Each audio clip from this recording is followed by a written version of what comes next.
It is the Unfiltered Band. Means yes, another episode of Unfiltered coming your way. Here and now, this one officially go down as episode number 191. As always, you could jump on board the Unfiltered Revolution anytime, number of ways. Jump on Twitter at Casey Stern, get in the bio, hit up the YouTube channel, subscribe, like the videos, watch all the interviews, rants, lists, conversations, and more through now 190 plus episodes. And of course, where most of you are, equal opportunists are we on Apple, Spotify, and everywhere you get your podcasts. And thank you, Unfiltered Band. Not sure how long this is going to be or how quiet, to be honest with you, because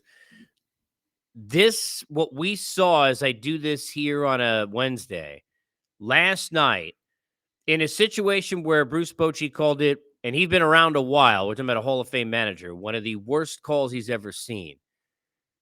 It's one of the worst calls any of us have ever seen. And when you say that out loud and there's no instant replay, that is somewhat more palatable because then you understand there's no failsafe. There's no backup. There's no oopsie, let's fix it. When you're dealing with instant replay and then you come back downstairs and you change it and overturn it with what we usually hear about the conclusive and inconclusive evidence to overturn calls and the abomination that's been over the years. And this is where you do it. And this is when you do it. To overturn a call like that in the game between the Rangers and the White Sox at home plate was one of the most disgusting displays of Major League Baseball replay, as bad as it's been overall for years, that we literally have ever seen. I want to dig into it, dive into it, but first, let's make sure to help out our friends at BetOnline. BetOnline, your number one source for all your championship finals info, stats, news, and scores. Get the latest odds and lines, and you can get the latest matchup reports for this year's NBA and Stanley Cup Finals. BetOnline is your sports intel headquarters this season. They've got you covered for all of your insider sports wagering needs. Basketball, hockey, MLB, UFC, and boxing. The fastest and easiest way to get your betting info, including live betting options in your favorite casino and card games available to play right from your home. So get into the action today. Do it now. Here's how you do it. Head over to the website or use your mobile device to join, but be sure to use the promo code BELIEVE, that's BLEAV, to receive your rewards and your 50% bonus on your first deposit. It's BetOnline, where the game starts, and that is where we get started here. I watched this play, did not see it live, saw it last night come up, and go viral quickly on social media like everybody else did, and then watched it again several times early this morning because I wanted to try and put myself into the mind of the folks in replay who will never see or have to face any accountability whatsoever. And I wanted to try and understand what they were looking at. And the more I watched this, the more disgusted and the more frustrated I became because not even the umpire, who you could visibly see if you slow it down, Jonah Heim, is asking, what is he supposed to do? And the umpire seems to reply, I'm no lip reader, with I don't know. Not even they understood what the hell went on. And the saddest part of all of this to me is I can tell you that I myself go back to the spring training where the rule changes were implemented after the Cousins and Posey thing happened and everything changed in baseball because we got to protect our assets and we got to make sure that we catch in collisions, even though, and I love Buster, a Hall of Fame catcher, a lot of people would say out of position on that play that first necessitated all of this. But I remember asking at the time, catchers with 2 weeks to go, if you recall, I think it was, maybe a little bit longer, in spring training. They implemented it in the middle of the spring, right before the season. And every single catcher I asked said the same two things in different ways. Everyone, when we were doing our spring training tour at the time on SiriusXM. Number one, none of the actual catchers who were catching in the league wanted this rule. None of them were worried. They enjoy collisions. Have you ever played Little League? You ever play with the guys who catch who want to do it? They're waiting for that play. That's how those guys grow up. They didn't want any of this anyway. They weren't worried about that anyway. So number one, none of them even wanted it implemented. And number two, and this is the bigger point for where we are today in this conversation, none of them really understood how the rule was going to be used or what the hell they were supposed to do in terms of where the ball is coming from the outfield, where they could position themselves, how to block the plate, how to make sure they don't block it incorrectly, where they're allowed to take ownership of a position to go receive a baseball to try and make a tag and to get an out, collision or not. None of them understood. Now, here's the saddest part. We are now this many years later, and none of us have a damn clue what the hell happened last night. None of us. And credit to the guys on the broadcast for the White Sox, too, who both, they couldn't understand what the hell had gone on. And if you haven't seen that, after you watch or listen to this, go ahead and go find that on social media because they couldn't get it either. For those who didn't see the play, ball comes in from left field. And Jonah Heim is he's behind the plate. It's a sweep tag. There was plenty of room to get to the plate for Andrus, who's coming around third base. And for this to decide a game, which essentially it decided a baseball game. Now, the White Sox are going nowhere, but the Rangers look like they could be. Not going to be easy to fend off the Astros. And we all want to go back and we say, you can't lose it in April. You can win it in April. You can't do this game. Here's a game where we got the game decided, right, by a play where thankfully, thank God, this is what we're supposed to believe and pray, that the replay, folks, the guys who can literally slow it down and take another look were in charge of determining what was happening. And the craziest part of it is on the field, there was no problem. No harm, no foul. Pedro Grifol says, they went up and they questioned everything. Now, look, I wasn't there in the conversation whether or not they're questioning or challenging that he had tagged him properly or that he had blocked the plate, or they're just doing it hoping to get lucky. And by God, did they ever get lucky? The fact that it goes upstairs to replay and whoever the hell the person was, because we don't get accountability of anybody. Now, look, accountability with umpires, refs, you could go to boxing and, combat sports and UFC. Accountability for all of this across the board is a little wonky in all sports. But in Major League Baseball, they have hid these guys forever. We've talked about this forever. I'm sorry. And the league hates when you discuss it and they get mad at you. And I've had them get mad at me. You couldn't do it when you're sitting there and you're covering it from a standpoint of on a national network, or they don't like that because the umpires, they say, no, they have accountability. Why? Because some guy goes out sometimes in front of a pool reporter and one guy gets asked 3-4 questions. He makes his comments and leaves. Well, where the hell's the guy from replay last night? Anybody know who it was? I'd like to know who it was. Maybe it's out there. Maybe he made a comment I haven't seen yet as I do this and tape it at 8 o'clock in the morning on the East Coast the next morning. Maybe I haven't seen it. But we never get accountability from any of these guys at all. And that's part of why this fraternity nonsense that goes on with the overturning normally in instant replay, which is, by the way, what makes this magically fascinating, that this, of all things, gets overturned.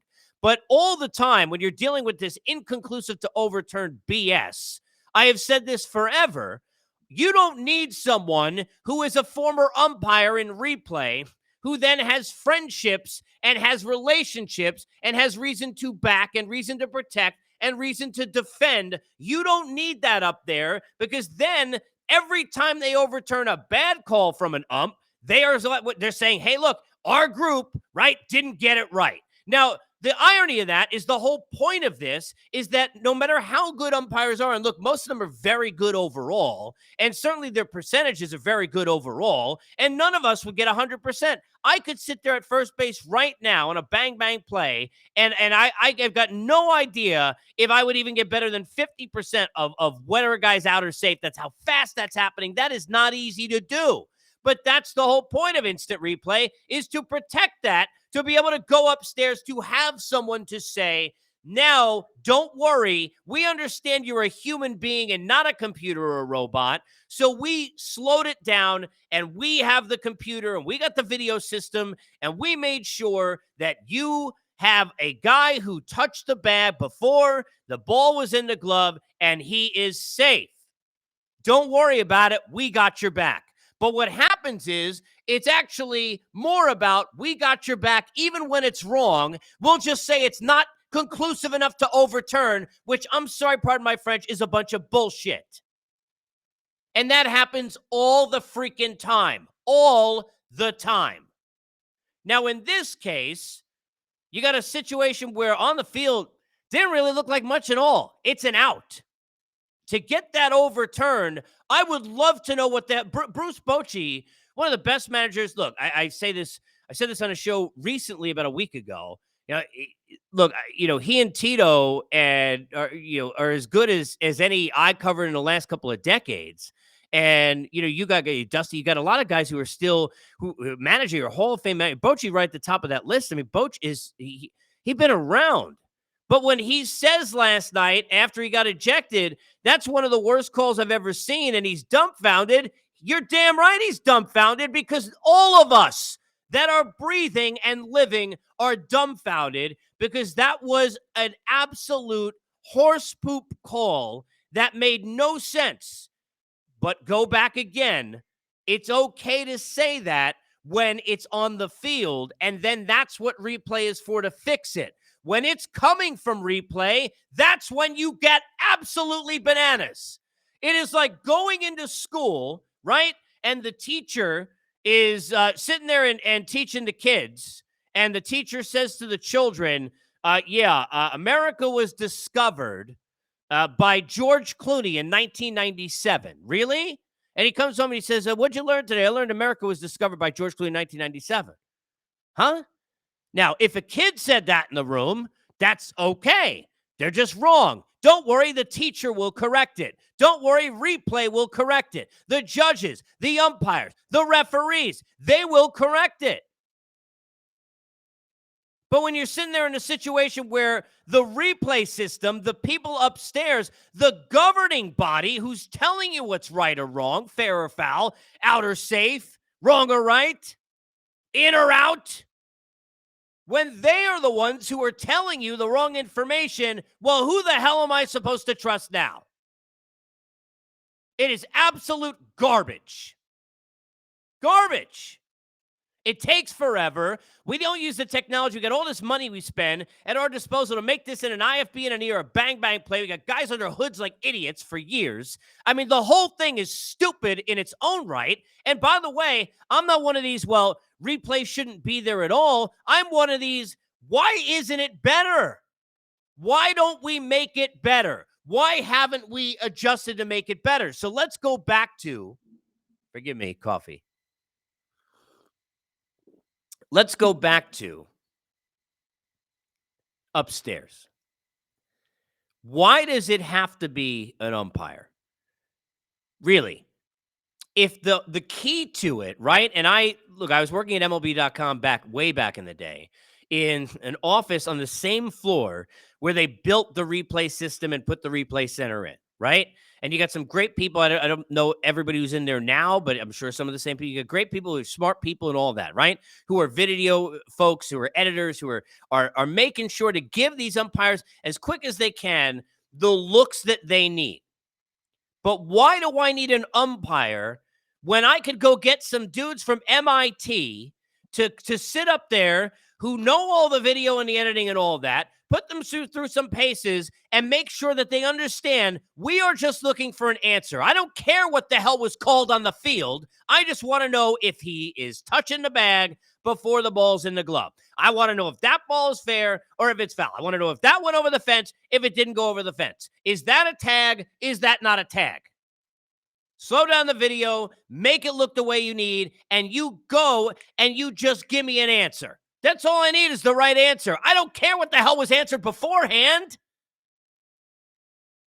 Because usually, predominantly in this situation, what goes wrong is the fact that we say everything's inconclusive and we can't overturn it because we got the same guys upstairs.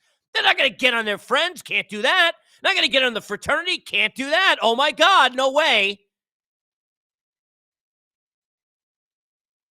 How could you have a situation? And here is the Boch used the word dumbfounded, right? It's like, it's like when plays happen in the end zone in football, right? And every score is reviewed and all that other kind of stuff, right? This is a play at the plate. This is a play at home plate. For those of you who are new to this thing, that is where you score. That is how you win. If we can't understand what's supposed to happen at home plate, what the hell are we doing? And I'll go back to it 2 weeks, or maybe it was 3, before a season started. You implement this in spring training, and you got no catcher who understands what it's going to be like, what they're supposed to do. You got every umpiring crew that sees it arbitrarily in their own way, right? In a different light. Every home plate umpire in a different light. Every replay person, not the same person every day. And I guarantee you, 99% of the human beings breathing, 99.999er, would have gone in replay, looked at this and said, no. Because they didn't have to worry about overturning anything downstairs. The call was right. There is no call. But you got one dope up there, and that's all it takes. But when I got guys behind the plate who don't know exactly how it's supposed to be handled, and that's because guys are arbitrarily in umpiring crews handling it differently, because guys up in replay are handling it differently, then what the hell are we supposed to do with it? I understand. Remember that thing years ago, you would look at something. It was kind of like one of those magic eye things. You look at it, like, I don't remember the other name, but you see Laurel or you see some other name. Like, wait, what do you hear? Like, we have all this nonsense over the years, right, that's gone viral. I would love to know how many people on God's green earth would have looked down at that call and said that was blocking the plate. He's behind the plate. He was behind the plate. There was tons of room. You go look at the angle coming this way from left field when they go from behind home plate, and you're sitting there looking directly at it, and there's tons of room. Francis Ngannou could have got in there. Tyson Fury could have had room. You got to be kidding me. It is a complete and utter failure. It's a disgrace. But not just that play, that entirety of that rule and not understanding it, the entirety of replay and having no accountability or any of us understanding it. And guess what? There's no apology.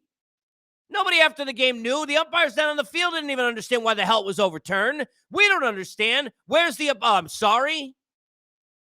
You know, one thing I admired in years covering the NBA is at least with they would have that, that 2 minute where they'd sit there and after at the end of the night, they're going through all the different plays, and they go and they give you a report the next morning. And we would even have guys on live from there in Jersey and Secaucus, and they would sit there and they'd explain, okay, this is where the call was, this is where it's right, this is where, at least there's a report. They're not going to be Major League Baseball giving you a report. They don't even know how the balls were changed. They all got stolen somehow accidentally a few years ago, all changed, start leaving the building. They're going to tell you anything. We find out nothing. So a Ranger fan has no recourse. Bruce Bochy got no recourse. Instant replay is something that people are going to sit there and they're going to crap on and say, well, this is terrible and it's always been bad and it needs to go. Major League Baseball shouldn't have instituted it. And this is what we do in life that is wrong all the time. We just say, no, that was a bad idea. Sometimes it's not the idea that was bad. It's the execution that was wrong. It's the execution that needs to be improved, needs to be changed, needs to be elevated, needs to level up, needs to advance. And this is a clear-cut example of many that this system has not done that. Because all you need to know is you can't block the plate, and he wasn't blocking the plate. It's a travesty. An absolute abomination, a disgrace, and a joke. But not to Ranger fans, not to that team, not to Bruce Bochy. But where's the replay dude? Nowhere. We're here.